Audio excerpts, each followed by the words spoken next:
sujet essentiellement relax. Nous avons choisi de parler de l'amour, mais un amour bien précis. Hein. J'ai failli dire circonscrit. Nous parlons de l'amour entre un homme et une femme. Enfin, l'amour classique. Vous suivez mon regard. Enfin, l'amour classique. C'est-à-dire entre un homme et une femme. Il paraît qu'il y a d'autres amours maintenant.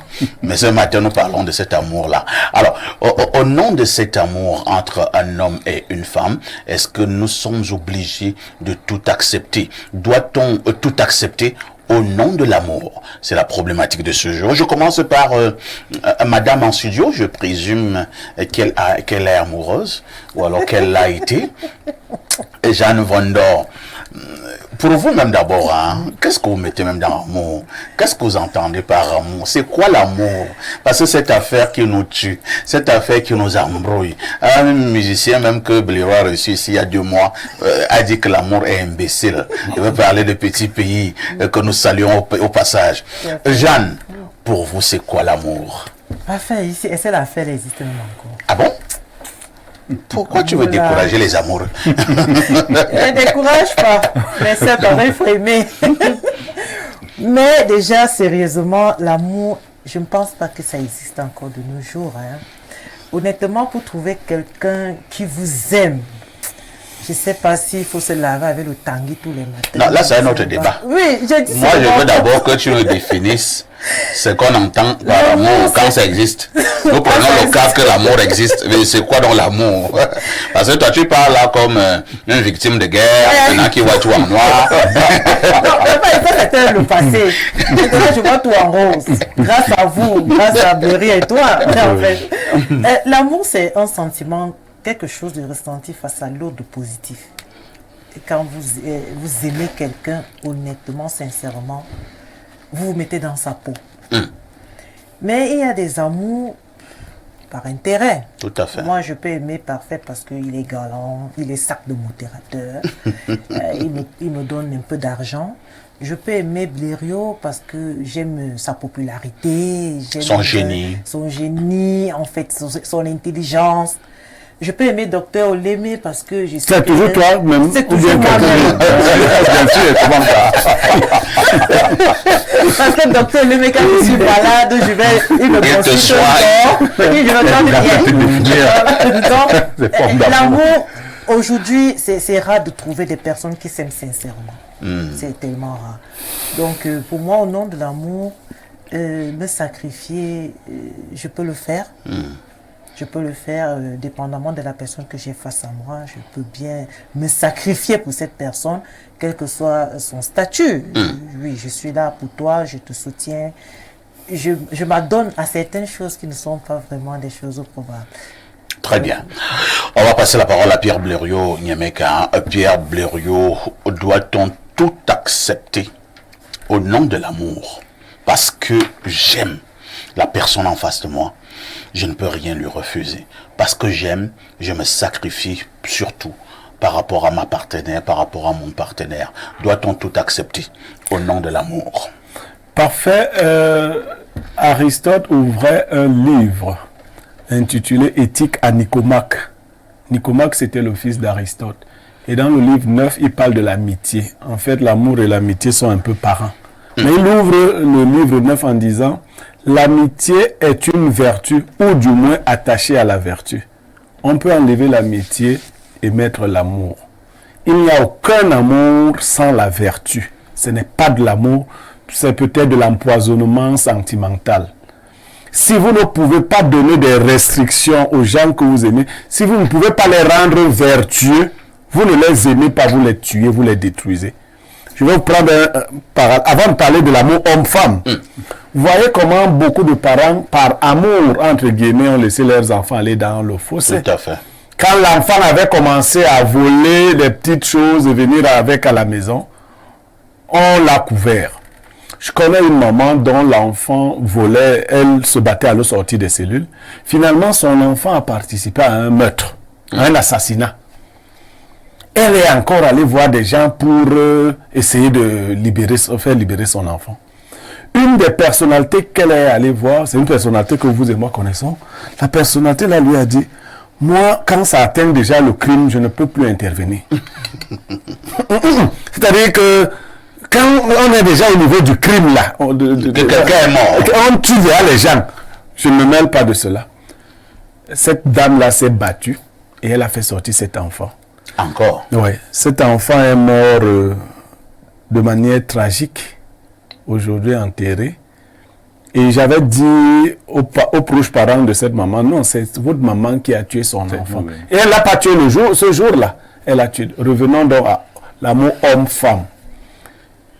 On peut aimer quelqu'un de la manière la plus profonde qu'il soit et lui donner des restrictions parce que nous-mêmes, nous devons nous discipliner. Moi, j'aime, c'est clair.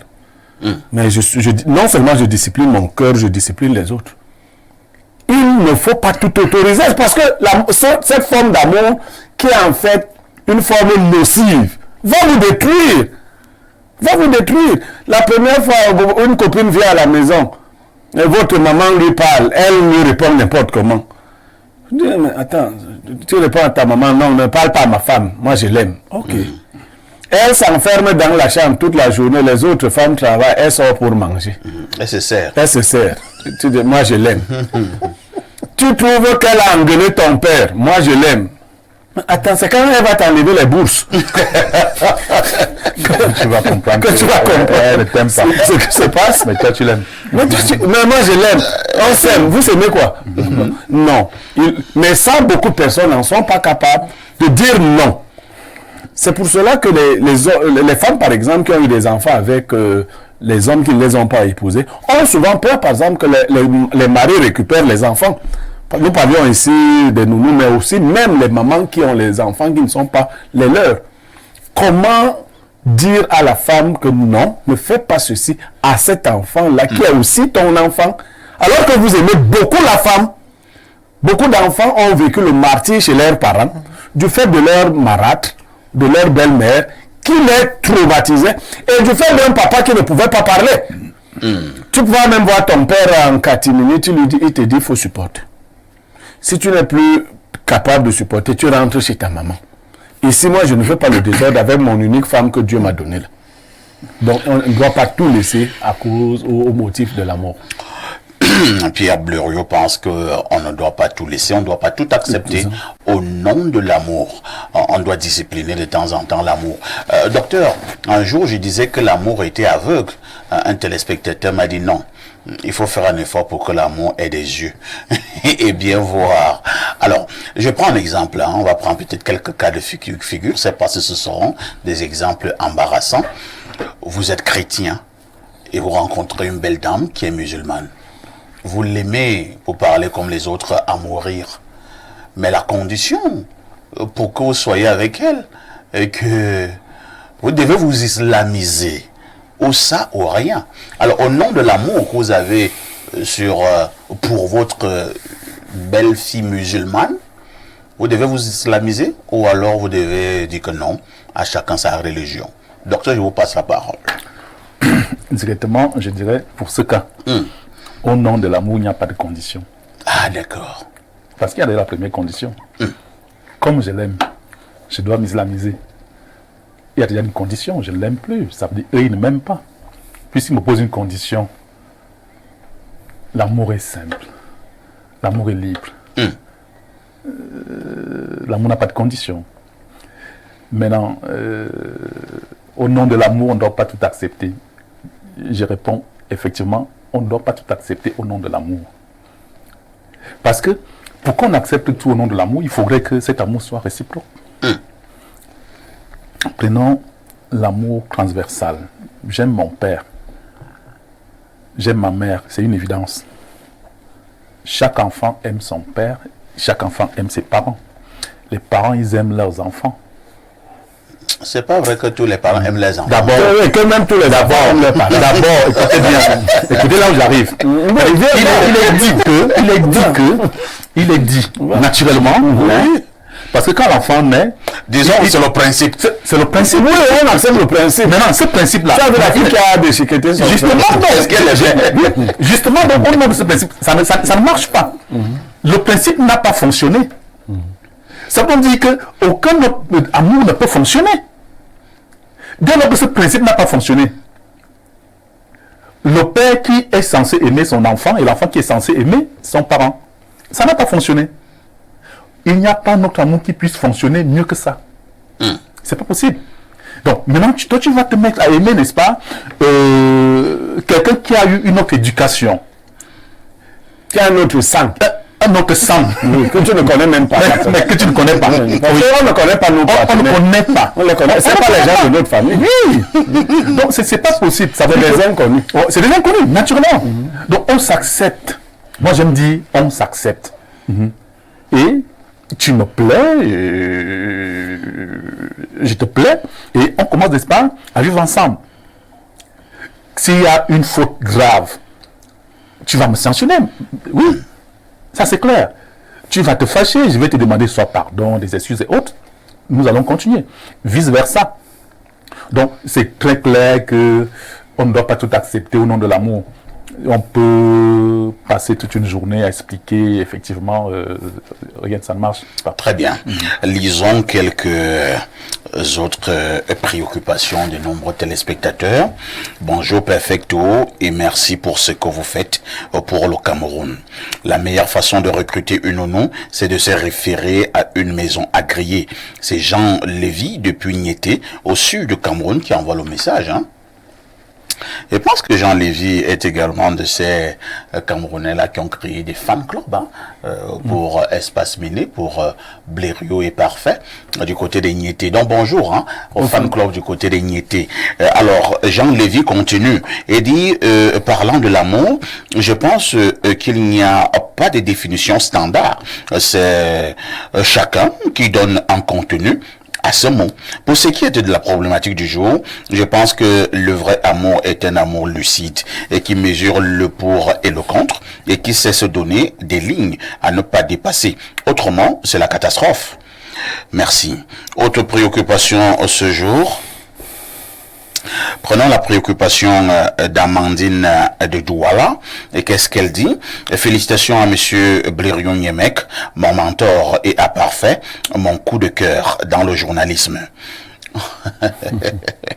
S'il te plaît Blériot, pourquoi vous ne présentez pas votre candidature aux élections présidentielles? La jeunesse camerounaise a besoin de vous. Concernant la dénonciation du jour, autre affaire là, la présidentielle ayant trait à Blériot. Cette affaire commence à gonfler. Il est né pour être un dirigeant.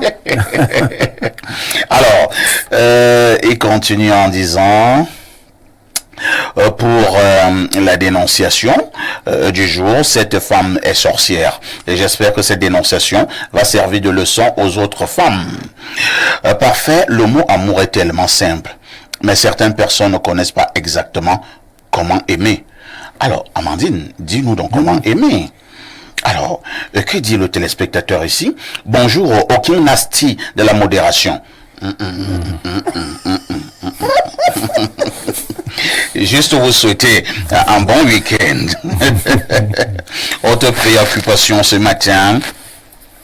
Bonjour à toi Parfait, le Vladimir Poutine des médias télévisés et bonjour à tout le panel. Je voudrais déjà dire que pour moi l'amour c'est apprécier les qualités et accepter les défauts. Ceci veut dire pour moi qu'on devrait certes supporter les difficultés de l'amour mais pas au point de tout accepter car il est vrai qu'en amour, il y a plus de problèmes que de bonheur. Mais l'on ne devrait pas risquer sa vie au nom de l'amour. Je suis Samuel Ferry, un tétom, depuis Auvent, enfin, précisément, à Bafio, à Béfio. Je connais pas, ça se trouve, hein. Alors, autre message. Perfecto, tu es tranquillement. Pour toi, quelqu'un vient te déranger, que je suis amoureux de toi. Avant, on nous parlait de la compatibilité et tout allait bien. Et puis, bam, l'amour est venu gâter tout. L'amour nous rend toc-toc jusqu'au point qu'on accepte des choses peu orthodoxes. Ici, l'amour, c'est juste une conception qu'on s'écrit et ça nous dicte après. Perfecto comme monsieur Bernard Basson est devenu avocat. Et s'il vous plaît, il faut l'inviter le dimanche à libre expression. Comme ça, il ne va pas trop nous manquer. C'est Aboubakari Damou de la ville de Garoua. Aboubakari, on veut laisser Bernardo se concentrer. Hein. On va laisser Bernardo se concentrer. Autre message. Bonjour à vous tous sur le plateau. Pour la thématique d'aujourd'hui, vraiment, c'est quoi? Ça sort tout droit d'un film d'Hollywood. C'est triste et pour la promotion de l'homosexualité, le célèbre dessin Miraculous Ladybok, le fait protégeant nos enfants, c'est MSD depuis Yaoundé.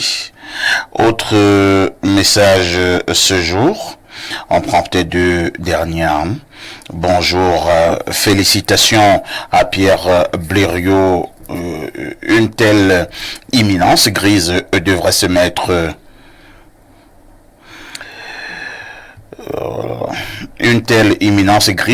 mettre en synergie avec Cabral et Eto'o pour inverser la tendance dans ce pays. Hier, je vous ai rencontré à bord de votre Advent noir tête de cochon.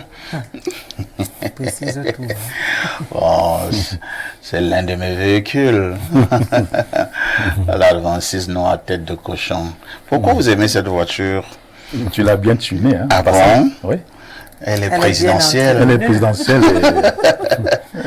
Les filles aussi aiment ça. Hein. Ah oui, les Non, filles, tu sais. non, les filles doivent bien aimer. C'est bien. C'est juste le bruit. Oui, elles aiment le bruit. Tu es dans l'affaire des filles. Oui, je suis dans l'affaire des filles, pas l'affaire des hommes. Oui, je suis dans l'affaire des filles. C'est un hypercute que tu m'as donné. Alors, quelqu'un dit ici, bonjour tonton et toi, depuis ta dernière émission où tu disais, qu'est-ce qu'un véritable artiste doit vendre? Est-ce qu'un véritable artiste doit vendre de la bière? Tu as apparemment bouffé la tontine et les affres des fans de Malox. Lorsqu'on frappe ton nom sur le média social de Mark Zuckerberg, sa marque populaire en ce moment, Vegas à quoi? Vegas, je me recharge. Je pense qu'ils n'ont même pas encore suffisamment insulté. Il faut redoubler d'ampleur. Allez-y. Ouais, comment je me recharge? Je fais ce pourquoi je suis payé. Et je redonne la parole à Jeanne Vondor. Alors, Jeanne, parlant de l'amour, peut-être va encore prendre notre cas de figure. Hein. Vous avez votre mari, ou alors le mari a son épouse. On parlait tout à l'heure là de mort d'homme, et vous vous rendez compte que votre mari a commis un crime. Un homme est mort involontairement. Un homme est mort involontairement. Il n'est pas quitté la maison pour aller le tuer, mais malheureusement l'homme est mort, et vice-versa. L'homme peut aussi tomber sur le coup. Sa femme, son épouse, a tué quelqu'un involontairement. Qu'est-ce que vous faites? Vous allez, pour parler comme les enfants au quartier, vous allez trahir votre mari, ou alors le mari devra aller trahir sa femme. Vous allez l'amener au commissariat ou à la gendarmerie pour que la justice fasse son travail. Parfois, ici, un crime doit être puni. Ouais. Si je constate que mon époux a eu à peut-être heurter quelqu'un dans une bagarre et la personne est décédée, il va répondre de ses actes. Je ne pourrais pas le cacher. Ah bon? Oui. Est-ce que ça signifie que vous l'avez vraiment aimé? Je l'ai aimé, mais c'est une vie qui est... C'est quelqu'un qui est passé des vies à ce n'était pas de son... Oui, c'était pas de... Il n'a pas voulu. Il n'a pas voulu, mais il faut déjà qu'il se présente. Moi, je ne... S'il ne se présente pas et que personne n'a vu, c'est-à-dire que personne n'a vu et donc il n'est même pas facile qu'on mette la main sur lui. Est-ce que vous pouvez le protéger? Dans ce cas d'espèce, je peux le protéger. Je peux le faire. Et vivre avec ton assassin de mari. C'est vrai que... Bon, là, je ne peux pas l'appeler assassin. Il a eu à commettre cet acte involontairement. Je me dis peut-être qu'il est dans son véhicule et puis quelqu'un vient l'attaquer. Il cherche donc à se défendre. Et en retour, il peut-être heurte la personne meurt. Moi, je ne pourrais pas aller me placer. Parce que je n'étais déjà pas là, je ne sais pas ce qui s'est passé. Je ne pourrais pas aller trahir, comme on dit au quartier. Mon mari a eu à assassiner quelqu'un. Non, je ne pourrais pas le faire. Mais si c'est dans le cas où le monsieur a volontairement tué, moi, je m'en vais à la brigade. Vous êtes la première à aller me plaindre? Je m'en vais me plaindre parce que je me protège, je protège aussi mes enfants. Je protège mon enfant. Vous allez donc accepter que le père de vos enfants aille en prison? Et l'autre famille qui a perdu cette personne. Et vos enfants vont regarder comment Non, moi, je fais la justice. Ils seront contents de savoir que c'est leur maman qui a mis leur papa en prison. Donc, même s'ils ne sont pas contents, moi je suis en train de faire la justice. Il faudrait qu'ils payent pour son acte posé. C'est pas parce que je ne l'ai pas aimé, mais mettons-nous à la place de l'autre famille. Qu'est-ce que cette famille va donc ressentir? Moi, je vais cacher un assassin. Pourquoi? Vous êtes sûr que si moi je commets cet acte, il va me cacher? Pierre Blériot, je vous pose la même préoccupation. Au nom de l'amour, que faisons-nous en pareille circonstance? Non, c'est pas à moi que tu devais poser cette question. Je t'accompagne. On part à deux, je t'accompagne. J'ai bien dit un acte a été commis involontairement. Oui, mais je t'accompagne toujours. Je t'accompagne, mais tu auras tout mon soutien si ça a été commis involontairement. Mais il faudrait que ça se sache, parce qu'en fait, c'est spirituel, vous voyez. Il y a beaucoup de gens qui ont fait des choses dans le noir, se sont cachés. Ouais. Et aujourd'hui, leurs vies sont totalement pourries. Non, on parlait d'un thème hier, les gens disaient qu'il fallait d'abord se confesser. Parfait, ici, ce n'est pas les autres qui vous mettent en prison, c'est votre cœur et votre conscience qui vous mettent en prison. La plus grande prison, c'est celle-là. Et si quelqu'un réussit à tuer la conscience, ce n'est plus un humain. Si par inadvertance, on a eu un téléfilm comme ça, où un monsieur avait cogné un autre, il a tué, il a fui. Ben, le mort l'a hanté pendant très longtemps, au point qu'il a fini par se suicider lui-même. Non. Si tu me le fais savoir, je te dis, mon fils, ma fille, ma femme, allons nous présenter auprès des autorités. Je vais trouver que tu es méchant. Oui, non, parce que non. personne n'a vu. Non, mais ceux qui vivent avec moi savent que c'est Je dis, Blériot, tu n'es pas sérieux. Non, non. On m'avait dit que tu ne l'étais pas. Oui, je vais te dire, mon ami parfait, allons. Allons. Je dis, Blériot, personne n'a vu. Non, on va partir. Si tu ne veux pas partir, on va venir te chercher. Tu vas aller dire. On va venir te chercher. On part. Maintenant, on se présente. Et c'est là-bas que je vais te démontrer mon amour. L'assistance que je vais t'apporter. Parce qu'il faut que tu laves toi-même ton karma. Il ne sert à rien. Vous savez, les enfants disent, on dit vulgairement, quand on couvre, ça pourrit. Et quand ça pourrit, ça sent. C'est même... Ah ouais, mais ça sent. Voilà. OK? Donc, il faut le... Même si c'est moi-même, bon, je peux fuir, je peux cogner quelqu'un. Oui. Je fuis par mesure de sécurité. Parce qu'aujourd'hui, au Cameroun, qu'est-ce qu'on fait? Tu fais un accident. Tu voudrais même sauver la personne, l'amener à l'hôpital. Les populations sortent sans façon. Et surtout, si on dit que tu es un hibou, on commence seulement à taper sur le hibou. Tu vois, là, on a 2 morts. Bon, je fuis momentanément, mais je vais signaler tout de suite que j'ai fait un accident à tel lieu, afin que ce qui doit être fait soit fait. Merci. Alors, docteur, lorsqu'on a sincèrement aimé quelqu'un, est-ce qu'on peut dormir tranquille, sachant que la personne est en prison, alors que vous pouviez faire quelque chose pour que la personne n'aille pas en prison? Bon, il faudrait d'abord qu'on comprenne que la prison, c'est pas un espace où on est tenu à vivre dans du souci. La prison permet aussi de mieux comprendre, n'est-ce pas, les événements antérieurs. Les prisons du Cameroun ou bien les prisons d'ailleurs?